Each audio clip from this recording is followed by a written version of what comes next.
नमस्कार। आज से पूरे 1.5 महीना पहले लगभग 1 जून के आसपास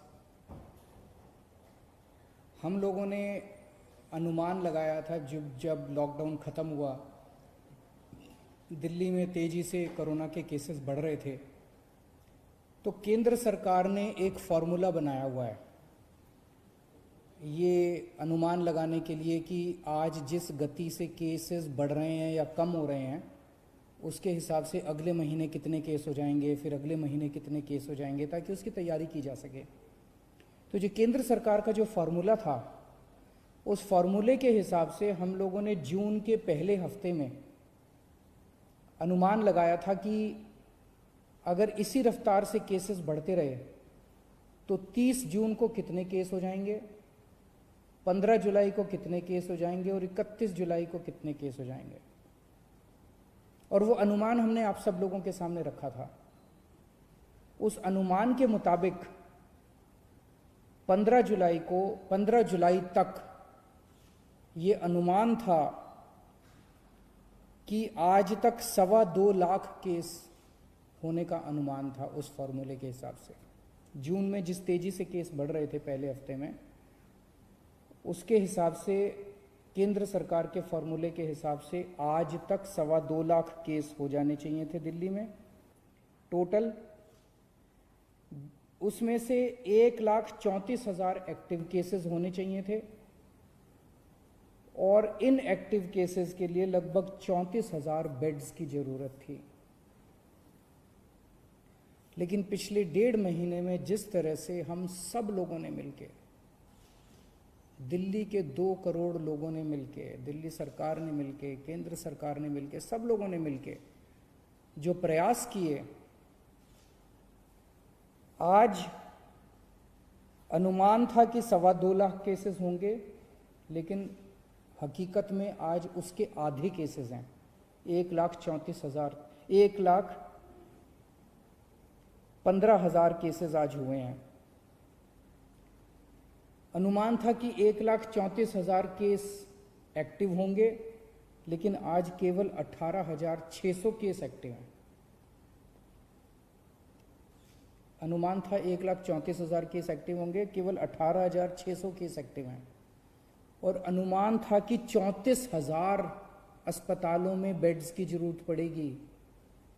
अस्पतालों में, कोविड सेंटर वगैरह में, अस्पतालों में 34,000 बेड्स की जरूरत पड़ेगी। आज केवल 4,000 बेड्स की दिल्ली के अंदर ज़रूरत पड़ रही है।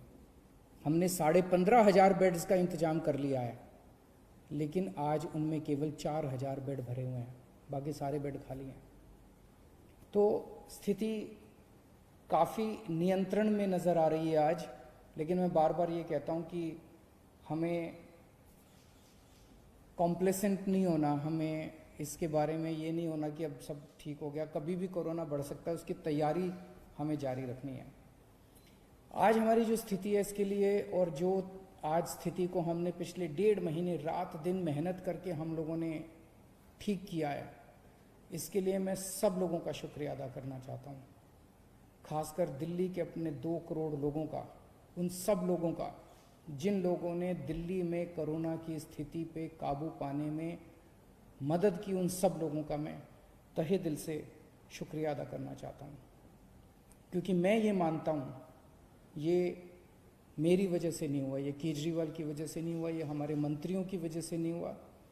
ये जो हो पाया, ये हमारे लोगों की वजह से, हमारे डॉक्टर्स की वजह से, हमारे नर्सेस की वजह से, हमारे कोरोना वॉरियर्स की वजह से, जो रात दिन अपनी जान की परवाह किए बिना आगे आके काम कर रहे हैं।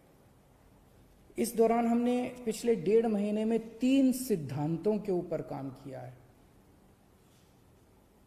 पहला सिद्धांत, हमने ये महसूस किया और ये निष्कर्ष हमारा निकला कि कोरोना इतनी बड़ी महामारी है, इतनी बड़ी महामारी है कि इसको अकेले नहीं जीता जा सकता। अगर दिल्ली सरकार ये सोचती कि इसको हम अकेले जीत लेंगे तो हम फेल हो जाते हैं। इसलिए हमने सबका साथ मांगा। हम केंद्र सरकार के पास भी गए, हम होटल वालों के पास भी गए, हम प्राइवेट हॉस्पिटल वालों के पास भी गए, हम बैंक्वेट हॉल वालों के पास भी गए, हम एनजीओज के पास भी गए, हम धार्मिक संगठन वालों के पास भी गए, हम सबके पास गए।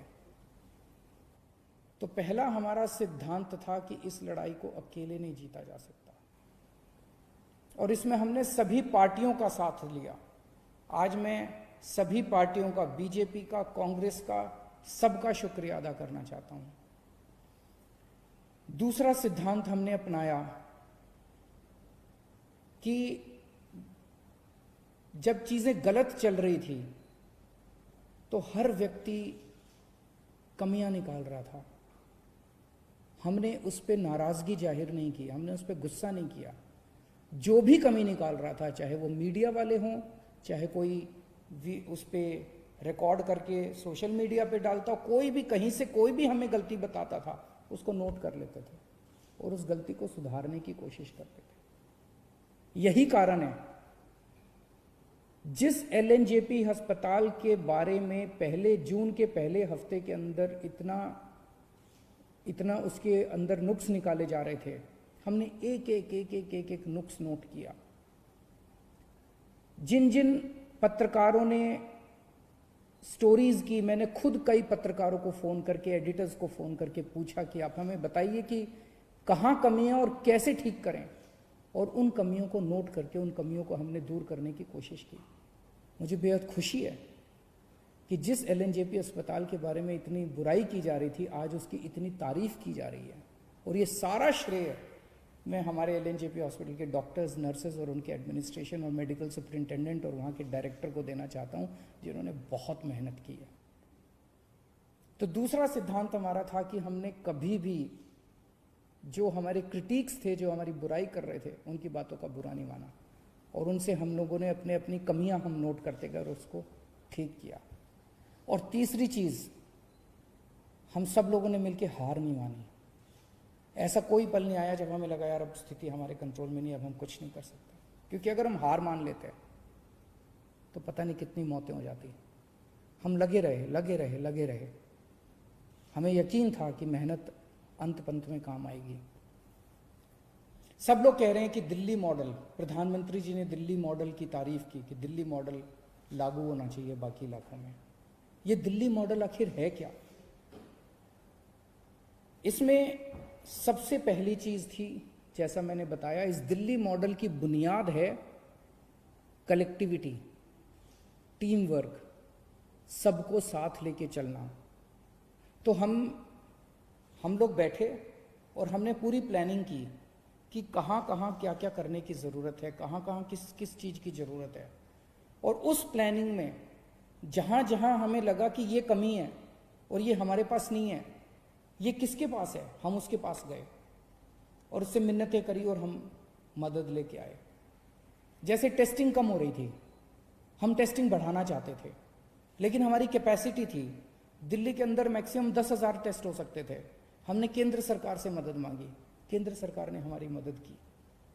केंद्र सरकार ने हमें एंटीजन, सबसे पहले एंटीजन टेस्ट दिल्ली के अंदर शुरू किए गए। केंद्र सरकार ने शुरुआती टेस्टिंग किट्स हम लोगों को दी और हमने एकदम से 20,000 22,000 टेस्ट करने चालू कर दिए दिल्ली के अंदर। तो कलेक्टिविटी, टीम वर्क हमारा इस दिल्ली मॉडल का सबसे पहला सिद्धांत था। दूसरा जो सबसे इंपॉर्टेंट चीज थी, होम आइसोलेशन। लोगों के मन में डर था, आज भी पूरे देश के अंदर, पूरी दुनिया के अंदर लोगों के मन में डर है कि कोरोना हो गया। एक तो कोरोना का डर है कि कोरोना हो गया तो पता नहीं क्या होगा, और दूसरा डर होता है कि कोरोना पॉजिटिव आ गया तो सरकार उठा के क्वारंटाइन सेंटर में डाल देगी, सरकार उठा के हमें किसी और सेंटर में, आइसोलेशन सेंटर में कहीं डाल देगी, अस्पताल में डाल देगी। लोगों के मन में ये डर था, क्वारंटाइन सेंटर का डर था, आइसोलेशन सेंटर के डर थे। जब हमने होम आइसोलेशन शुरू किया और होम आइसोलेशन का एक्सपीरियंस हम लोगों ने बहुत कंफर्टेबल कर दिया। हमारी डॉक्टर्स की एक टीम जो होम आइसोलेशन में सबसे पहले उनके घर जाती है, उनको सारा बता के आती है कि आपको ये एहतियात करना है, इस कमरे में रहना है, ये टॉयलेट है आपका, उनके घर का इंस्पेक्शन करके आती है, मुआयना करके आती है, सारा सिखा के आती है। उनको एक ऑक्सीमीटर दे के आते हैं कि 2-2 घंटे में अपनी ऑक्सीजन नापते रहना। अगर ऑक्सीजन कम हो जाए तो आप हमें फ़ोन कर देना, हम आपको अस्पताल ले जाएंगे, आपको चिंता करने की ज़रूरत नहीं है। उनको जब तक उनका कोरोना ठीक नहीं हो जाता, अगले 10-12 दिन तक रोज़ उन लोगों को फ़ोन जाता है, डॉक्टर्स का फ़ोन जाता है और वो उनसे पूछते हैं क्या हाल है, ठीक हो, कोई दिक्कत तो नहीं है। उनको टेली काउंसलिंग की जाती है होम आइसोलेशन वालों को। इस वजह से लोगों को कोरोना होने के बावजूद भी उनका एक्सपीरियंस, लगभग 80 से 90% पेशेंट्स होम आइसोलेशन के अंदर आज उनका इलाज चल रहा है। दिल्ली के अंदर होम आइसोलेशन इतना शानदार तरीके से लागू किया गया कि उसकी चर्चा आज सब जगह चल रही है। इस होम आइसोलेशन का फ़ायदा ये हुआ कि पहले लोग अपना टेस्टिंग कराने से डरते थे। उनको ये लगता था टेस्ट हुआ और पॉजिटिव आ गया तो मेरे को उठा के क्वारंटाइन सेंटर में डाल देंगे। आज भी मैं जानता हूं कि कई राज्यों के अंदर इसी वजह से टेस्टिंग नहीं करा रहे, क्योंकि वहाँ होम आइसोलेशन नहीं है। वहाँ पे जो पॉजिटिव आता है, चाहे माइल्ड हो चाहे एसिम्टोमेटिक हो, उसको उठा के क्वारंटाइन सेंटर में डाल दिया जाता है। तो कोई टेस्ट नहीं कराना चाहता, कोई जब तक अस्पताल जाने की मजबूरी ना, इतना सीरियस ना हो जाए, तब तक कोई टेस्ट नहीं कराना चाहता। और जब वो टेस्ट नहीं कराता तो वो समाज में घूमता रहता है और 10 और लोगों को कोरोना कर देता है। तो हमने होम आइसोलेशन किया, लोगों का डर खत्म हुआ, इस वजह से लोगों ने खूब टेस्टिंग करवानी चालू कर दी। अब हम टेस्टिंग कर रहे हैं बहुत एग्रेसिव लेवल पे। पहले 5,000 टेस्ट हो रहे थे, अब 20-22 हज़ार टेस्ट डेली हो रहे हैं। 22,000 23,000 टेस्ट डेली हो रहे हैं। और हम टेस्ट करते हैं, जिसको कोरोना मिलता है उसको आइसोलेट कर देते हैं, जिसको कोरोना मिलता है उसको आइसोलेट कर देते हैं। दिल्ली में मौत के आंकड़े काफी कम हो गए हैं। जून के महीने में 100 से ऊपर मौतें होने लगी थी प्रतिदिन। कुछ दिन ऐसे थे जिसमें 100 से ऊपर मौत हुई थी। अब 30-35 मौत डेली हो रही हैं। ये भी नहीं होनी चाहिए, इसको ठीक कर रहे हैं और कम करेंगे। लेकिन मौत को कम करने के लिए हमने एक अभियान पूरा उसका प्लानिंग की, और उस प्लान के कंपोनेंट थे। हमने देखा कि मौत क्यों हो रही है, तो देखा सबसे पहले टेस्टिंग है। कई लोगों का टेस्ट टाइम पे नहीं हो पाता, और जब तक टेस्ट होता है तब तक उसकी मौत हो जाती है। तो हमने टेस्टिंग अब इतनी बढ़ा दी है कि लोगों को टेस्टिंग करने में कोई दिक्कत नहीं आ रही है, तुरंत टेस्ट करवा रहे हैं लोग। दूसरा हमने देखा एम्बुलेंस की दिक्कत हो रही थी। शुरू में लोगों को एम्बुलेंस नहीं मिल पा रही थी, एम्बुलेंस की कमी थी। आज हमने इतनी एम्बुलेंस का इंतजाम कर लिया है कि किसी को भी अब रिजेक्ट नहीं किया जाता, मना नहीं किया जाता। 100% लोगों को, एक व्यक्ति जो फोन करता है उसको एम्बुलेंस पहुंचती है। पहले एम्बुलेंस पहुंचने में 2-2 घंटे लग जाते थे, आज आधे घंटे के अंदर फोन करो और आधे घंटे के अंदर एम्बुलेंस पहुंचती है। तीसरा हमने देखा कि एम्बुलेंस जब मरीज को अस्पताल लेके जाती है, अस्पताल के बाहर उसकी सारी औपचारिकताएं पूरी करने के लिए 2-2, 3-3, 4-4 घंटे लग जाते थे। एम्बुलेंस में बैठा रहता था मरीज। मीडिया वालों ने कई ऐसी स्टोरीज की कि 3 घंटे तक मरीज एम्बुलेंस के अंदर बैठा रहा, वहां उसकी मौत हो गई। अब हमने ये इंतजाम कर दिया कि एम्बुलेंस जाएगी, सबसे पहले मरीज को अस्पताल के अंदर ले जाके एक होल्डिंग एरिया बना दिया हमने। होल्डिंग एरिया में उसको ऑक्सीजन दो, उसके बाद उसके कागज भरो, कागजी कार्रवाई बाद में हो जाएगी। सबसे पहले अस्पताल के अंदर एम्बुलेंस पहुंचते उसको होल्डिंग एरिया में ले जाया जाता है। फिर हमने बेड्स के इंतजाम किए। जून के महीने में अस्पतालों में बेड्स की कमी हो गई थी। 1 जून को दिल्ली में 4100 बेड थे, आज दिल्ली में 15,500 बेड्स हैं। 4 गुना बेड्स का इंतजाम कर दिया 1 महीने के अंदर। 1 जून को दिल्ली में केवल मात्र 300 आईसीयू थे, आज दिल्ली में 2100 आईसीयू बेड्स हैं, और 2100 में से केवल 1000 भरे हुए हैं, 1100 आईसीयू बेड्स खाली पड़े हुए हैं।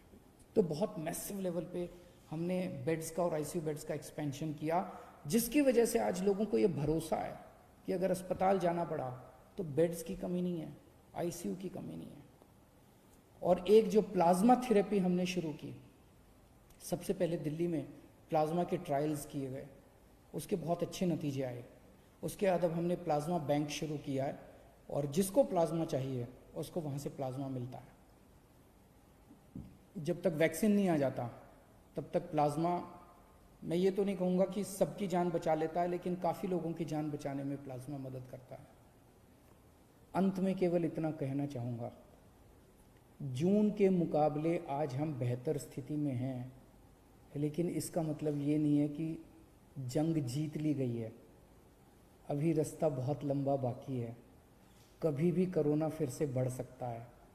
हमें बिल्कुल भी कॉम्प्लेसेंट नहीं होना, हमें बिल्कुल भी हाथ पे हाथ रख के नहीं बैठना, अपनी तैयारियां पूरी रखनी है, हमेशा मास्क पहन के घूमना है, सोशल डिस्टेंसिंग फॉलो करनी है, अपने हाथ धोते रहना है, अपनी सेफ्टी अपने हाथ में है। आज हम बेहतर स्थिति में, ये बेहतर स्थिति बनी रहे, स्थिति ना बिगड़े, ऐसे मैं प्रभु से कामना करता हूँ। बहुत बहुत शुक्रिया।